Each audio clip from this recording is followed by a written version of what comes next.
Britain warned against outrageously naive approach towards the Taliban. In attempts to portray the new rulers as reformed and modernized, the Taliban have pledged to prevent a return to the days of al-Qaeda training camps in the country. But former British soldier Robert Clark, a defense policy associate at the Henry Jackson Society think tank, predicts that ISIS-K would thrive in the security vacuum and believes the Taliban are not in a position to offer such a guarantee.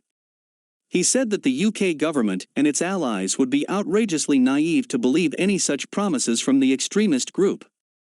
It's naivety bordering on complicity, Mr. Clark said. He pointed to the suicide bombing at Kabul airport last month that killed more than 170 people and injured at least 200 as the most obvious example of the chaos that reigns in the country. And as Western leaders continue to grapple over how to respond to Afghanistan's new rulers, Mr. Clark predicted that terrorist groups would thrive in the security vacuum left by the departure of foreign troops.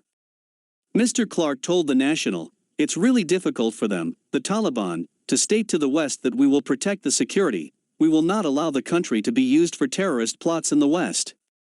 The Taliban say they control all of Afghanistan, but they cannot control the entire country."